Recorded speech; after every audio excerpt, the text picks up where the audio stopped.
everyone, and welcome back to the MLSecOps episodes. I'm Mehrin Kiani, your host for today's episode. I'm a machine learning scientist at Protect AI. Very excited for today's episode as we are joined by Nicole Nichols, a distinguished engineer at Palo Alto Networks. Nicole, thank you so much for being here and welcome to the show. Before we jump into today's discussion, Nicole, could you tell our listeners a bit about your background and your journey into the field of AI and cybersecurity? Absolutely. I came to it, like many people, from other disciplines. Initially, I was a mechanical engineer, and I worked at Woods Hole Oceanographic Institute on autonomous underwater vehicles. And when I was there, I kind of was immersed in a world of academic research, and a lot of people around me were doing PhDs, and I got really enamored with the process of research and trying to understand new scientific questions. And so I decided to do a PhD, and I initially went into oceanography, but it was in that I realized that my favorite place to work was actually at intersections of different disciplines. And what I wanted to do was specialize in having a tool set that was universally applicable to a lot of different domains. And so I went back to graduate school for a PhD in electrical engineering, specializing in signal processing. And so I worked on marine mammal acoustics in that process, but fundamentally the mathematics are very similar and were foundations of machine learning. And so when I was in graduate school, it was right as the point where deep learning was becoming the latest, greatest thing. And people were recognizing how we could effectively use those models more than we had used similar architectures before. And after I graduated, I went to Pacific Northwest National Lab, and that's where I transitioned to applying this to cybersecurity. And so from there, I've kind of continued delving down that rabbit hole. And there's kind of a second pivot point for me, which was there was the paper, Intriguing Properties of Neural Networks. And as soon as that came out, I just became enamored with this notion of adversarial examples and all of the unexpected things that we can do in machine learning models that just kind of trigger these behaviors that we don't think should be there. And every time, and I think about this continually now, people are constantly trying to understand, like, what is the security envelope and how can we best secure these models? And just in the back of my mind, I'm just like, we're going to be surprised again. And I think that's what keeps it really interesting for me. So that's kind of my journey across a lot of different disciplines to here. Yeah, thank you for sharing. Yeah, it's fascinating how, everyone or most of the folks, come from different backgrounds, and we're all working now in this, AI and cybersecurity space, and making advancements in it, irrespective of our background. So let's start by talking about an article you recently co-authored with a colleague titled "Fairness and Safety of LLMs." Mm-hmm. Can you give us a high-level overview of what the piece is about and what motivated you to explore these two concepts together, fairness and safety? So I think that I published this piece back in January, I believe it was, and I think that the dialogue has continued to evolve. And one of the things that I'm happy to see is the reason I published it in the first place was that there's a lot of colloquial usage of language in the domain, and I think because AI is advancing so fast that it's hard for experts to keep up. And there's so much discussion that it's hard to pin specific technical definitions to things. And in the excitement, sometimes we use words that may mean other things. And so I've noticed that particularly around fairness and safety and security, they start to become interchanged, but from a methodological point of view, they mean different things. And so fairness, when we think about that, is the model providing equal opportunity to all the people that are using it? And safety, I think of as, are we able to comply with legal regulations? Are we preventing cybersecurity attacks? Are we preventing data exfiltration? And if you think about the methods that support those, there's different evaluations for how you do that. There's an an interplay between them, in that from a statistical perspective, if you have an outlier, whether that outlier is an issue of fairness or an issue of security, it could potentially be, so like if you don't have enough data samples in your data set, if it's a security element or a fairness element, they can both be manipulated for introducing a backdoor or a trigger to do some other behavior. But there's, so in the paper, we kind of had this quad chart of fair, secure, and kind of the cross correlation between them, because I think that when we think about it, it's easy to say that a model isn't fair, but it is secure, or is secure but not fair. And I think that there's to be able to look at the distinctions of that can help ensure that when we're designing models that we are meeting both of those goals. Yeah, it's interesting, how, we have often talked with several guests on this show, about different definitions for safety and security, and how some of these, they have such a strong interplay, but that does not imply that they are the same thing. So this topic brings to mind another interesting challenge that you have mentioned, related to difficulty, within the industry to establish a common AI vocabulary. Mm-hmm. How do you think about, having, if you have more clear definitions and industry alignment on these definitions, do you think that would have an impact on how we are now, practicing AI security? I think so. I think one of the things that's important for vocabularies is we think about evaluations. The common example is we talk about jailbreaking models. And so in that, we have to understand what is the anatomy of a prompt and understand that jailbreaks can occur for different purposes. And if we lump everything together under one umbrella of an evaluation, we don't know what kind of coverage we have. So say you're trying to detect jailbreaks. If you only look at it as a monolithic category, then you're likely to have your model be missing a particular class. So maybe you can easily detect hate speech because there's a lot of keywords that are easier to pick up on, but other things that are perhaps, trying to exfiltrate data may be harder to detect. And as we think about building evaluation systems, we need to understand what kind of coverage we have across the spectrum of types of things. And I think the challenge is, as a community, when we're coming up with these vocabularies, because the field is moving so fast, we don't have time to gel on a consistent definition before moving on to the next challenge. And so I think it's important to take a growth mindset on this and try and reflect that maybe our definitions are wrong, and to work as a community to figure out what is the definition that makes most sense as this field continues to evolve. Yeah, makes a lot of sense. Also, when we were prepping you, and even now too, you made a comment on how a growth mindset when working with technology like AI would benefit us all. Can you share some of those thoughts with our audience? Including how growth mindset in particular can help cybersecurity professionals navigate this rapidly evolving AI landscape. Absolutely. I mean, I think this is one of the things that I'm really passionate about trying to help bridge, is that there's a lot of people who have deep technical expertise in cybersecurity and deep technical expertise in machine learning.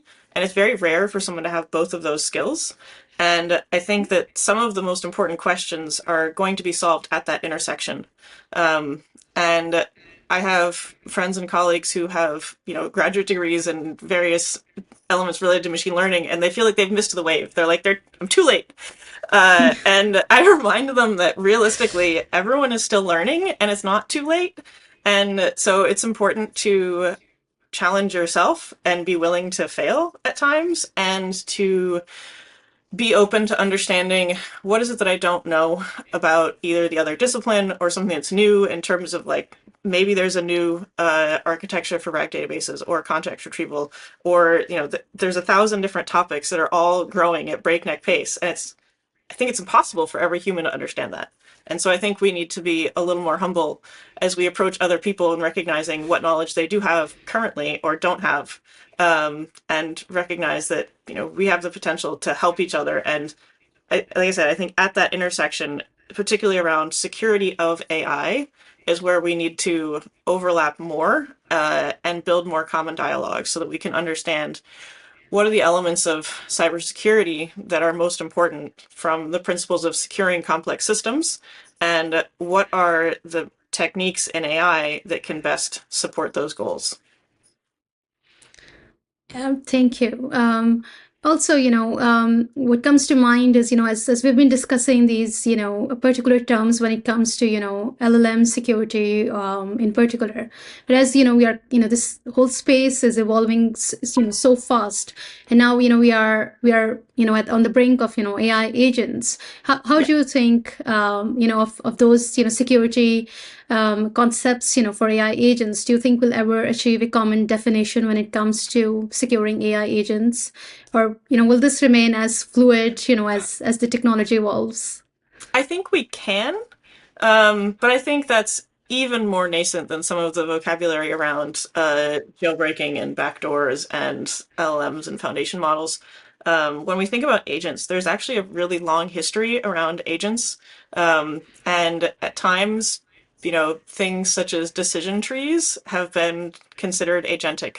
And now there's kind of a new era of agents that is emerging, and I've been talking to colleagues recently about what this longer trajectory of landscapes has been, and there across this history, it seems like there has not yet been a common understanding of what it means to be an agent. And I think that in some sense, being willing to accept a loose definition may help us solve the problem, because there's kind of the distinction without a difference that could be occurring. And so we want to focus on what are the challenges that we need to solve in that space. When I think of agents, I think of in the modern new as of 2 weeks ago. I don't know. This feels moving so fast. And in the area of agents where people are particularly interested right now, it is that merging of using a foundation model to have a natural language interface to a system which can plan and take actions. And I think that what I've seen is there's a lot of LLM apps where you have a chatbot and you're interacting with it, and there's some notion of memory in that it may remember the last 5 questions you had. But it's not quite the same element as understanding a state of the world, and then trying to recognize the interplay between all of the different elements in that world space and taking actions. So like autonomous cars are much more like an agent, but 5 years ago, we've still been working those from then into now, and they haven't particularly been using LLMs. So as we think about agents, I think it's important to understand that there's a lot of different technologies that can enable those behaviors. And at the end of the day, they're just another version of a complex system. And now we're adding a different tool into the toolbox to make agents. So in terms of exploring new threats, let's talk a bit about backdooring. It's a specific threats that's increasingly relevant with LLMs, and is also an area that you have done some research. Could you briefly explain what backdoor attacks are and how they've been studied in the context of LLMs or AI systems? How serious is this threat, and is there anything that makes it particularly challenging to defend against? So backdoors are when you have some manipulation of the training data. I like to think of it as square pegs and round holes in some sense. If you think of the model as some sort of filter mesh, and then you have objects that you're trying to fit through it, where those objects are the adversarial examples. And so when you train a model, you give it, millions of examples, and if you selectively either add or remove or perturb that training data in a way that you can intentionally place a hole in that filter where you want something to pass through, then when that model is used, you can add that trigger to an image, and then when it is processed by the trained classifier, it is misclassified. And there's a variety of different ways where you can either have it be a targeted misclassification. So like, I want to have dogs consistently misclassified as cats, or I just want dogs to be misclassified as anything else. And there's also kind of the notion of degradation attacks, where you just don't want it to be perfect. And so it's the notion of, previously the model might have had 98% accuracy on classifying dogs, but we're just trying to degrade that performance so that it's only 40% accurate. So there's different attacker goals that you can have with that. And it can be done in different domains. And some people are surprised by the fact that even though language has, a semantic meaning to us, so that we think that we could detect that there are changes in a sentence such that it would not be tampered with. But there are ways of using particular vocabulary or sequences where it's subtle enough where it wouldn't necessarily be noticed as having a trigger embedded in either a paragraph or sentence. So it's something that can be used across different things. From what I've seen, most of that research has been around the deep learning models. It has been applied in large language models, but I think it's a more unexplored space. And as we think about it, I think there's always been a question of what is happening in the real world.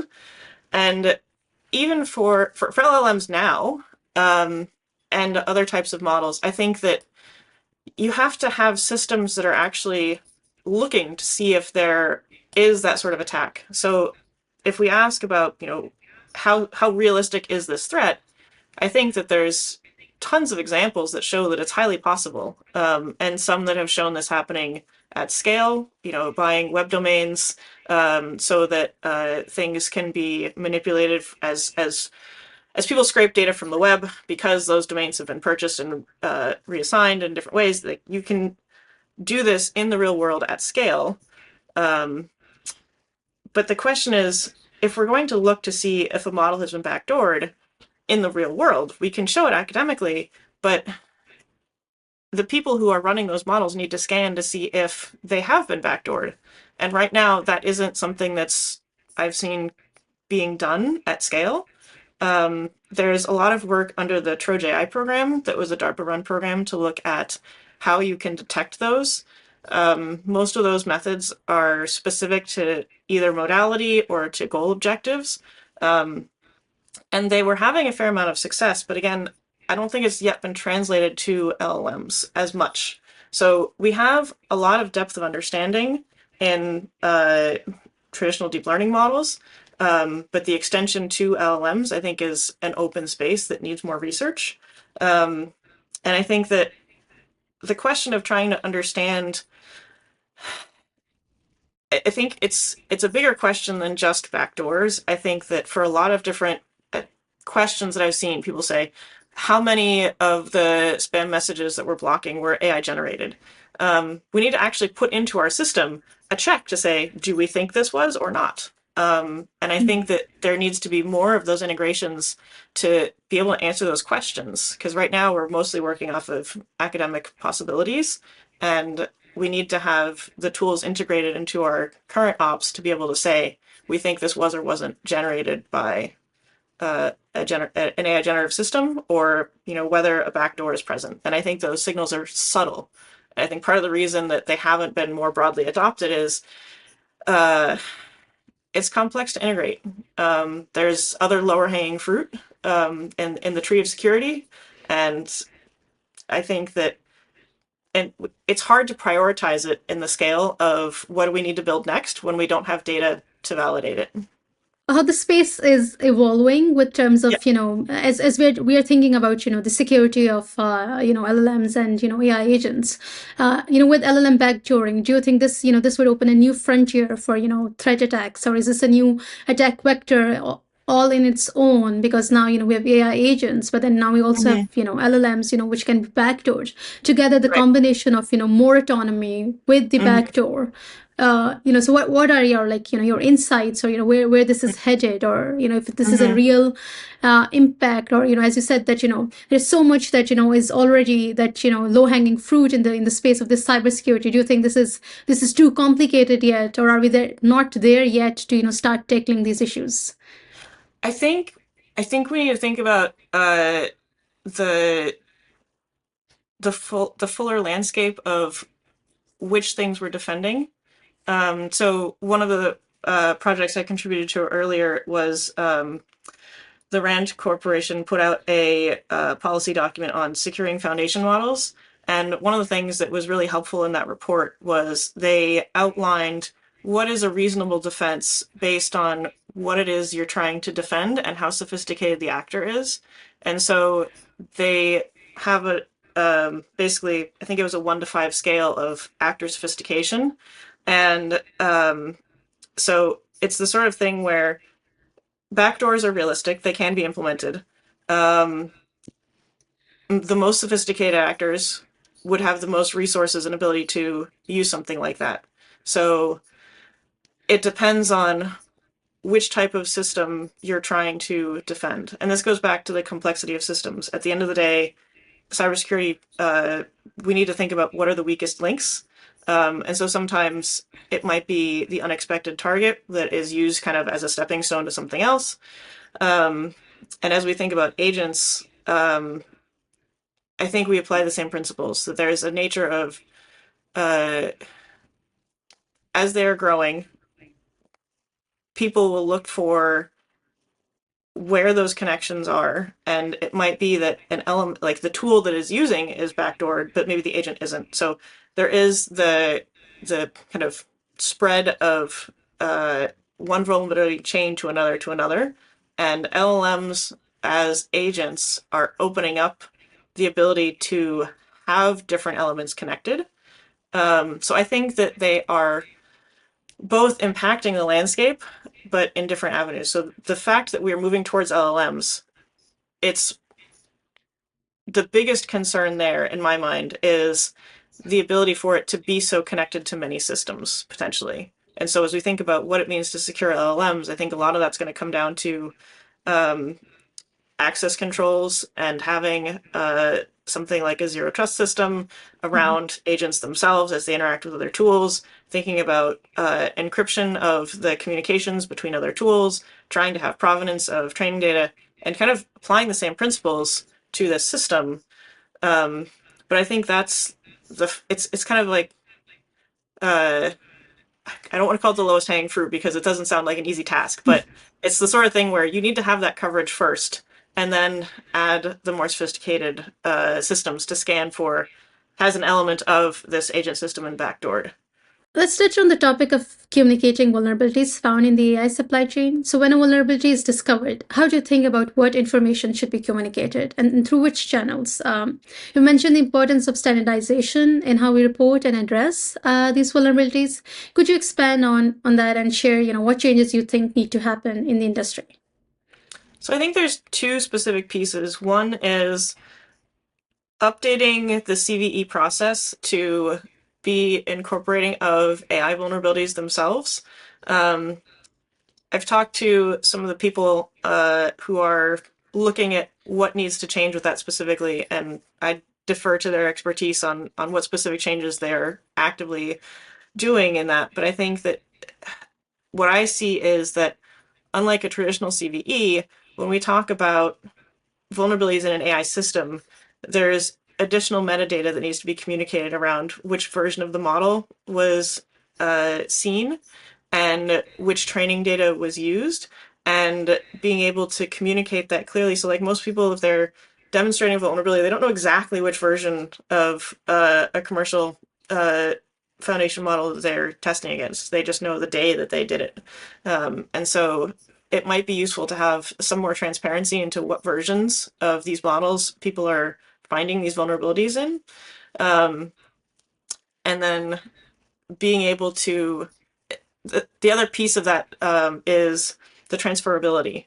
And so many of the different types of security weaknesses in these models are transferable. So if you have a particular jailbreak to a model, usually it works not just with one model, but with others. And so there's a different responsibility to the person who's finding it to potentially test against these others. And there's a bit of question of, is that on their responsibility or is it on the responsibility of the people who own all these models to see, oh, this happened on this model, we should check ours.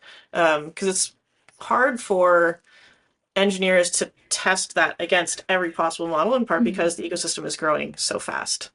But the other piece of that ties back to what we were talking about earlier in terms of observability.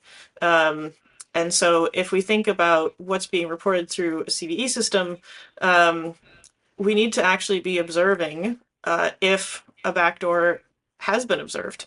And again, if we don't have something that's scanning to see if a model has been tampered with in that way, or if we believe a malware has been produced from generative AI, it's hard to incorporate that. So I think there's kind of those two elements. One is ensuring that when we look at what is the full set of information being communicated through the CVE process, that it covers the elements that are unique to AI models and that process, but then also updating how we survey our systems to check for those AI vulnerabilities.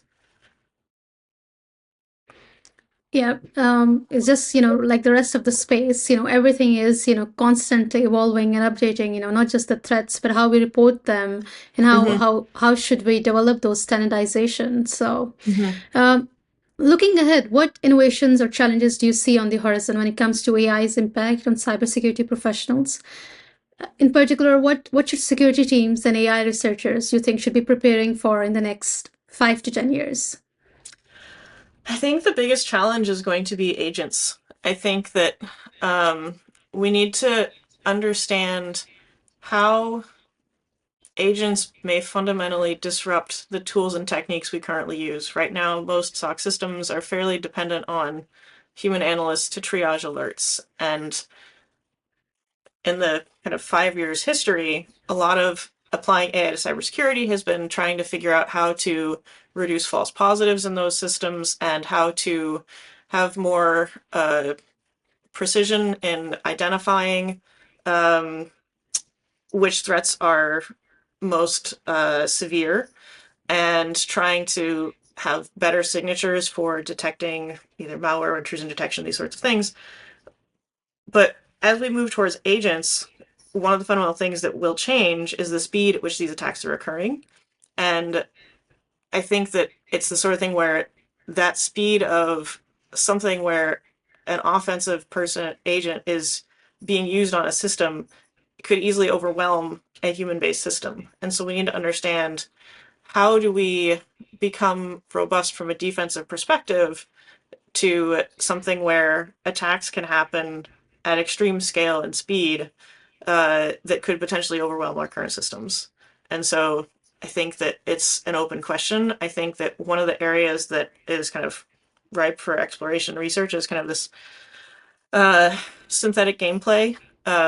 If you kind of have some sort of sandbox where you can evaluate those sorts of attacks and defenses and try and figure out, which signals are most important, what strategies are most effective. So this is one of the areas that I've been working in for the last 3 or 5 years now.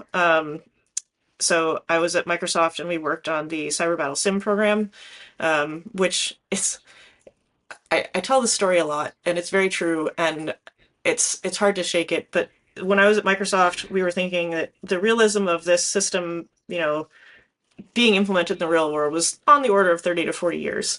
And that was 2020. And then I later worked on similar systems at Apple, and we were thinking maybe 10 to 15 years. And now it's 2024, and agents are everywhere, and it feels like it could be any day. And I feel like there's this unexpected growth. I think it's human nature to want to feel like the world that you existed in yesterday is what's going to be there tomorrow, but the acceleration is just kind of beyond what people and humans have experienced before. I actually saw a recent paper. I think it was the National Bureau of Labor Statistics that put this report out. I could double check, but it said that AI and generative AI is being adopted faster than the internet or home PCs by quite a bit. And so we have an internalization of how much those technologies revolutionized how we interact as humanity. And I don't think it's quite possible to envision how much agents have the potential to change that, in part because of the speed of adoption and the capacity that it has to enable things that couldn't be done before. So now, for better and for worse, we can write in 20 different languages through using machine translation. And before, those translations were fairly poor, but now they're getting quite good. And there's still an importance to, understanding under-resourced languages. But again, once that first barrier has been broken, the ability to then bring the rest forward is something that you can focus on. And so, I don't know, it's a giant unknown. And I think this goes back to the growth mindset. We need to embrace uncertainty, and boldly look forward, try and make the best world we can. Yeah, it's amazing how much we have covered in this episode, from starting from, definitions to, some of the threats, and now, AI agents, and looking forward, how we think that, this landscape is changing. So, like, if you were to give like one or two takeaways from this conversation, to anyone, from the security team or AI researchers, what would be those? I think the takeaway is that we're looking at a new era of systems security, and as a system, it's a team sport, and we need to partner with more people. We need to be open towards learning more things. We need to be willing to be wrong if we think that something is a threat, and then we realize, oh, actually, we really probably should do something about that.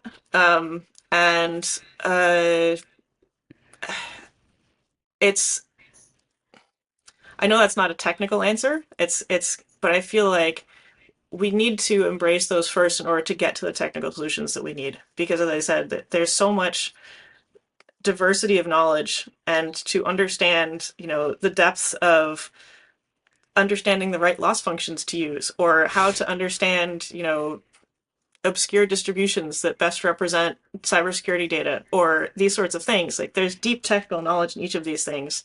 And as we put together something that is an agent system, if we're going to have security uniformly integrated across all of the elements that it's touching, you need to have that involvement of people who have the expertise across all of those. So I think that really, as we move forward as a community working towards securing the AI future, I think we need to focus on how to best foster that teamwork across people and those expertises to ensure that secure future.